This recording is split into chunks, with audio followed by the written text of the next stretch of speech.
of Taylorville Memorial Hospital, and we're hiring experienced nurses to join our great team. Learn more by clicking on our icon at TaylorvilleDailyNews.com. Your information station, WTIM. Welcome back into the final segment of today's WTIM morning show, this time with the Scoville Zoo Indicator. Thanks so much to our live stream sponsors, People's Bank and Trust, where they put people first, in Landmark of Taylorville, where you always do better with Landmark. When you hear Scoville Zoo on the morning show, you know that it's the great people with the Scoville Zoo bring in their animal. We have Heather Purdue in studio, director of the Scoville Zoo, and we have Dozer. He is a three-banded armadillo, folks. This is one to tune into right here. Heather, how are you today? I'm fine. How are you? I'm doing well. And you are holding Mr. Dozer right now. Describe Dozer for the people out there. Dozer is like you said, a three-banded armadillo. He looks a lot like the armadillos you may see now in southern Illinois or the southern western states. The 9-banded armadillos are a little bit larger than the 3-banded, and unfortunately a lot of times you see them on the side of a road. The 3-banded you would find in South America, like Brazil, especially some of those northern South American countries, and you can see he's getting impatient with me holding him, but he is really cool. They have like this kind of hard shell. You felt it a little bit ago. And it's actually made of keratin. They can feel it when we're like rubbing them or scratching them a little bit, but you can see it's a great defense mechanism for them. So the 3-banded armadillos are cool. He probably won't do it, but they will roll up completely in a ball. And they have like this head plate.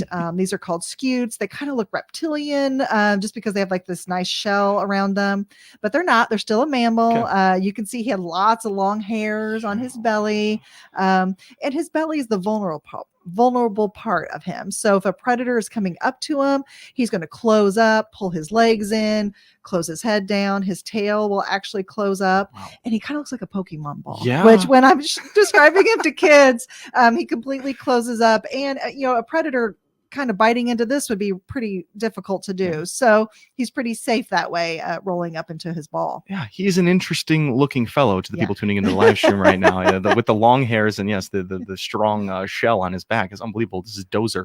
Now he's taking a little walk on the table. How old is this Dozer?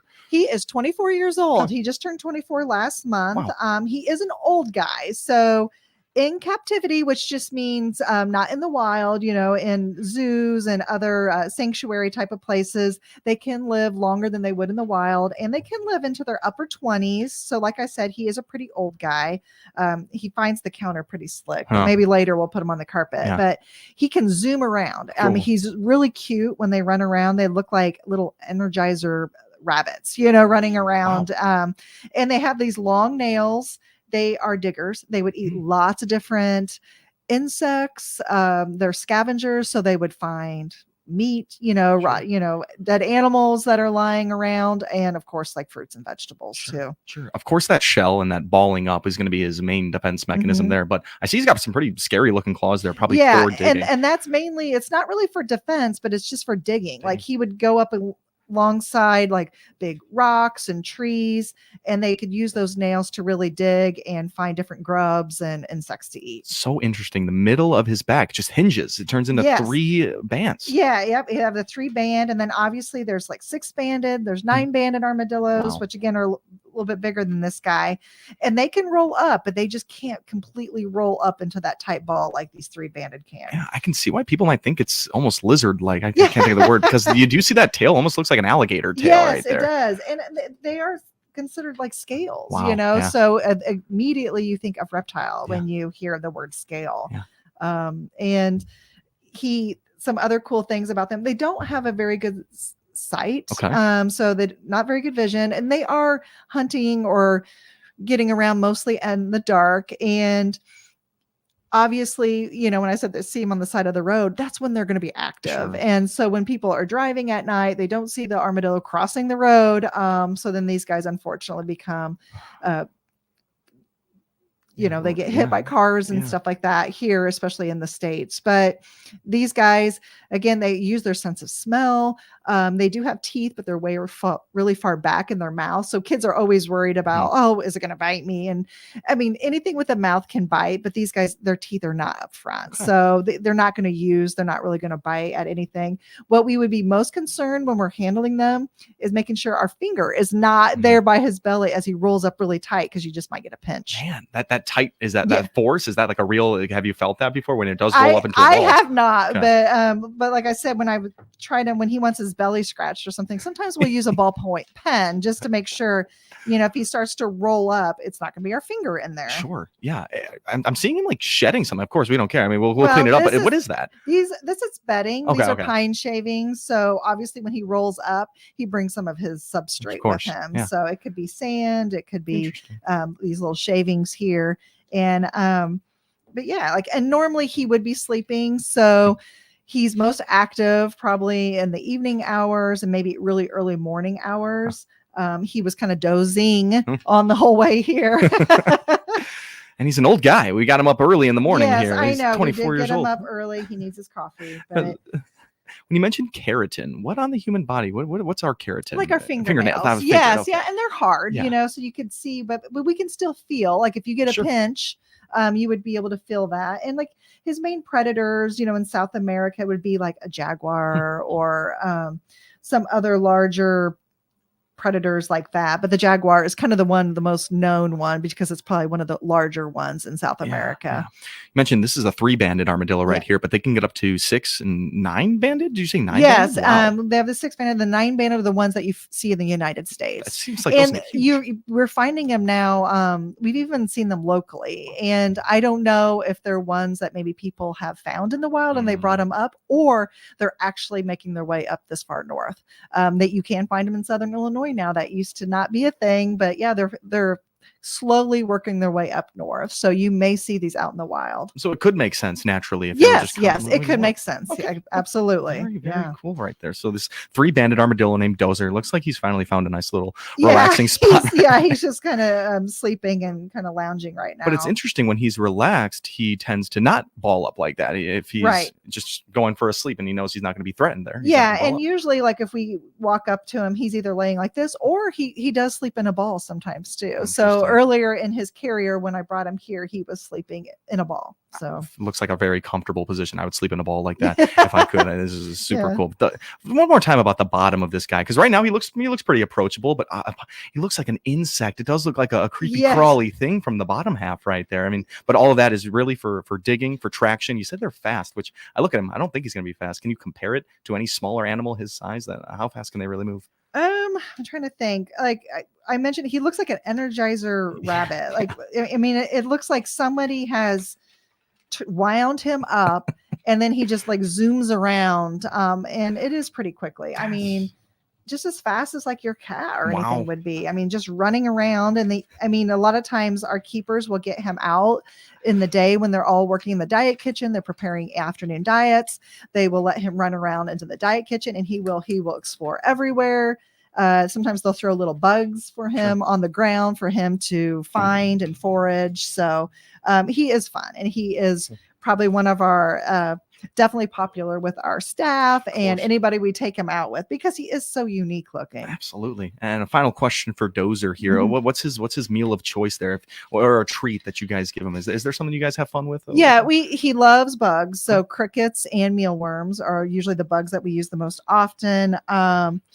He gets an insectivore diet. Okay. So there is different feeds, and we usually mainly use a Missouri feed, and they do a lot of diets, animal feed diets for zoos. So they make flamingo diet, wallaby diet, emu diet, and they make an insectivore. So animals like our armadillo and our hedgehog, which would eat a lot of insects, it's a balanced diet for them. So they're not just getting crickets every day. Very, It's a very little cool, bit yeah. more of we can't probably feed him all the variety of insects that he would eat in the wild. Right. So they have a balanced diet for him. That is awesome. We learned all about Dozer, the three-banded armadillo, here with Heather Purdue, director of Scoville Zoo. And we're gonna see what his attitude's like when we come back from break here. But we do appreciate Heather for bringing Dozer in today. We're gonna take our little break right now. Much more info to talk about with Scoville Zoo when we come back. You've been listening to the WTIM Morning Show. Your information station, WTIM. Let's check the markets now on the RFD Radio Network. I'm Jim Taylor. Corn, beans, and Chicago wheat right across the board. September corn down 3 1/4, 385 1/2. December corn down 3 402 1/4. March corn 419 1/4, down 3. August beans 1020 3/4, down 7 3/4. September beans down 8, 1006. New crop November down 7 1/4, 1019 1/2. September wheat 538 down 5 1/4. December wheat down 4 3/4, 561 3/4. August bean meal 345.40, that's down 230. August bean oil 41.72, up 85 cents. Livestock market August feeders 245.10, up 210. August live cattle 182.67, up 70 cents. August lean hogs 91.05, down 22 cents. Energy market September crude oil up $1.27, 74.47. Jim Taylor on the RFD Radio Network. Hey there, it's Raimi Miller, personal and business coach, and also owner of Run Deep Coaching, and a Taylorville native now living in the Northern Illinois area. I have the pleasure of helping people strengthen their relationship with themselves and others virtually, no matter where they are. Seeing what's possible for people is the highlight of my job. For example, I support people through job transitions, relationship changes, and developing new habits. Recently, I hosted a workshop and people walked away with hope, courage, feeling worthy and seen. I would love to connect with you.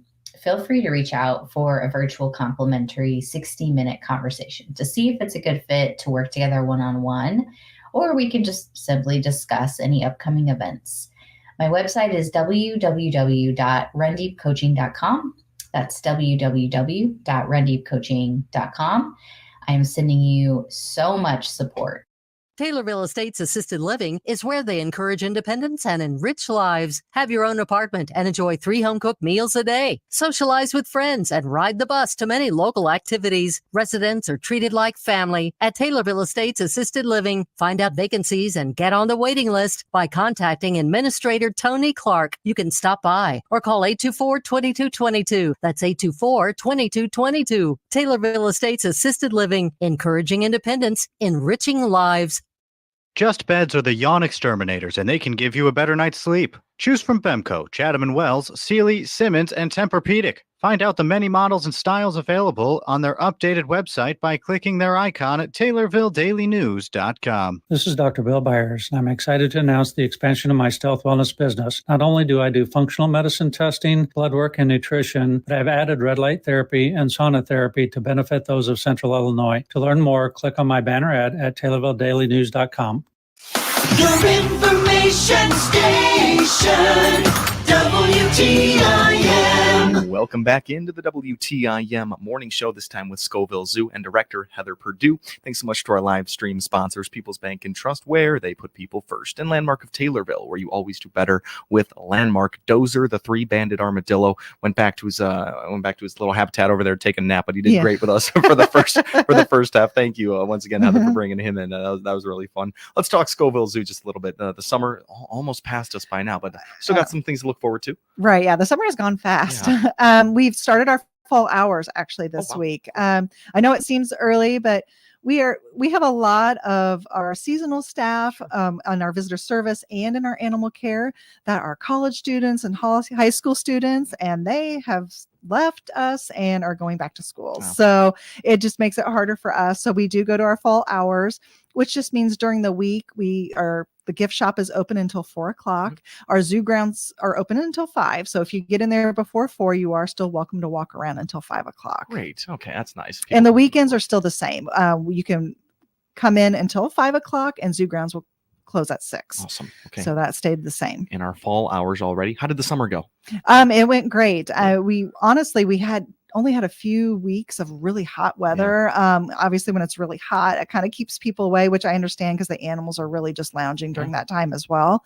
But we had some beautiful weather. I know 4th of July was beautiful. It kind of rainy that morning, but that week was beautiful. Sure. And we've had really great free admission, especially on those Thursdays. Very busy. And one of our number one questions we get asked is, now that we've gone to full hours, do we still have our free admission Thursdays? And the answer is yes, Sweet. we do. So you are still welcome to come on Thursdays. We have free admission through the rest of our season. Nice. Our last free admission day will be October 10th. Awesome. Free admission Thursdays lasting through the fall time hours. Yes. That's exactly what we like to hear about that. Of course, those are very busy days Yes, for Scoville yes, Zoo. Happy to yes, hear it that. is. Very Yes. happy to hear that. And it gives people a chance to see what's going on in Scoville Zoo to Right. possibly come back with some more people. Right. Yeah. And then, sometimes then they still have money. We'd still have the train and the carousel, and they still have their normal charges, but it's $4 for a train ride or $3 for a carousel ride. Yeah, So I'm more motivated to do that on the free admission days. Yes, absolutely. Very perfect. I'm glad those are still up and running on those days. What else do people need to know about the upcoming things going on at Scoville Zoo? I know the ice cream safari happened this summer. How did that kick off? Oh, that went very well. It was, again, a beautiful day. I think 82 degrees that day. We had probably more people than we've ever had there during that event. And there was a line. So thank you to anyone who came and waited in line to come into the zoo. Sure. Thank you for your patience. But we had ice cream. We have Tillamook ice cream. And we even had some Dole Whip, which was a nice change, for someone maybe who can't have dairy. So they were able to enjoy some Dole Whip and popsicles. So we Huge. made sure we had that for them to offer as well. Really glad that ice cream safari went well, and I'm sure it does every year. That's a big one to tune into. To bring the conversation back to Dozer, because we can't stop talking about this guy. Mhm. How does he fare on these very hot days? Is he usually inside? He's usually Okay. indoors. Okay. So he is an older guy and he enjoys his air conditioning. So he does have a heat lamp. So he does have a hot area. I mean, he is an armadillo that's South America and warmer climate. So we do make sure we keep it warm spaces for him. But obviously, even some of our animals that are used to warmer temperatures, when we have those 90-degree heat indexes above 100, we give them the option a lot of times if they can go inside. We have misters, we have fans for them. We try to provide them with some different options to help cool down. Cool. And Dozer's earned his AC right now. Yes, he has. Yeah. It's funny to think zoo animals who could flex on the wild animals saying, I can enjoy the AC on a hot day, and you can't. Yeah, exactly. To bring it back to Scoville Zoo itself, Twilight Tuesday, is that ringing a bell to you? We have one more Twilight Tuesday. Cool. It'll be the August 26th. Is that right? Oh, August 27th. 27th, right.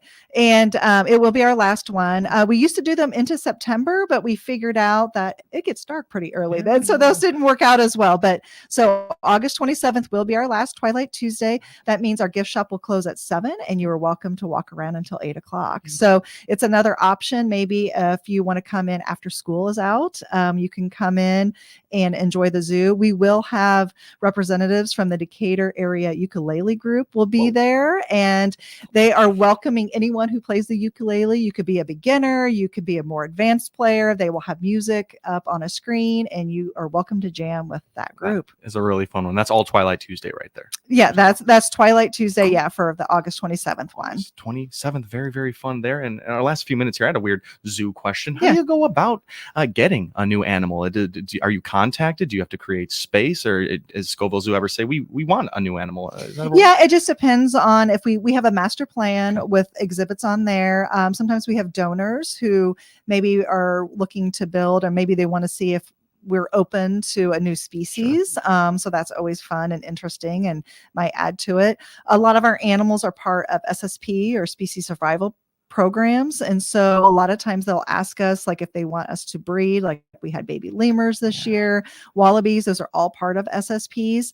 Sometimes we have to move those teenagers out, and maybe they're needed in other zoos for their genetics.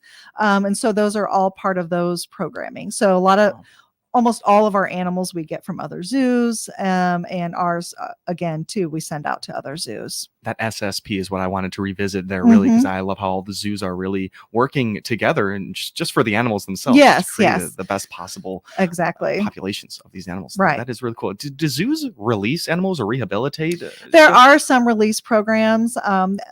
One that we used to be more part of is the Golden Lion Tamarin, and they used to release them. Maybe not necessarily even ours, but some other zoos that may have larger spaces, and they kind of go through like a boot camp to Yeah. see if they can survive in the wild and go there.